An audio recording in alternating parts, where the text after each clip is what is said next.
Any man with a shovel will have his weight in clankos within a week. Reginald Swanson. The return of man. Neither foolhardy or courageous, those that were left carried on. And while most of the great ancient knowledge was lost, man started their new journey within the realm. Only this time, without the help of the old gods or alchemy mages, so began the age of greed and steam. After 150 years, man had once again built itself back up, and while the structures and technology were not anywhere near the impressive magnitude of their predecessor, it was a livable environment once again. This was the time of the first discovery, the age of excavation.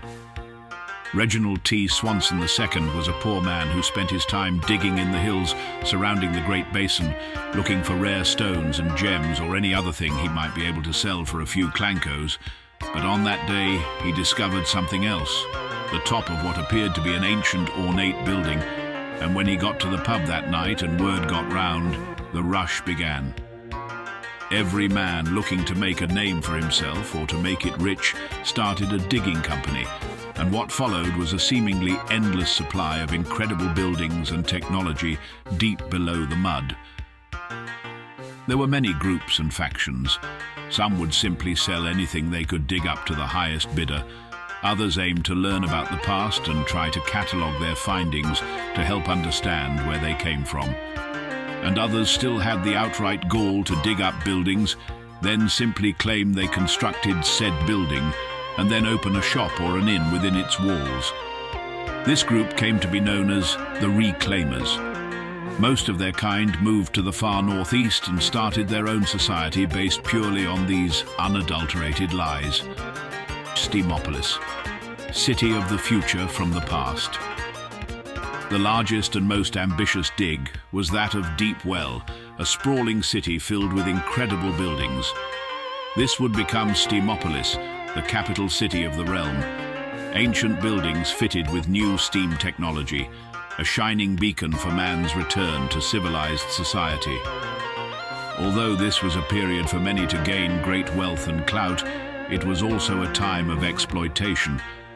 Most of the digging companies were run by rich men who would employ poor folk who had no other prospects but to dig for long hours and little pay, while the company owners grew more wealthy by the day from the treasures their crews would uncover. The worst offender was Dredgers, Inc. Nearing the end of the dig rush, the men of Dredgers, Inc. had an uprising. While working at the largest project since the unearthing of Steamopolis, the diggers, led by Donovan Savage, formed the Bowler Gang and took control of the site and surrounding areas, which had been nicknamed Mud Flood City. This was a watershed moment, as most of the value in the central realm had already been dug up. The few remaining dig projects began to sputter out, so the Bowler Gang built up their numbers from all the men who lost their employ. The gang would steal and pillage from the surrounding townships, and the mayor of Steamopolis began the formation of the Enforcers, a group of elite guards tasked with defending the city and combating the Bowler Gang. Welcome to the world of steampunks.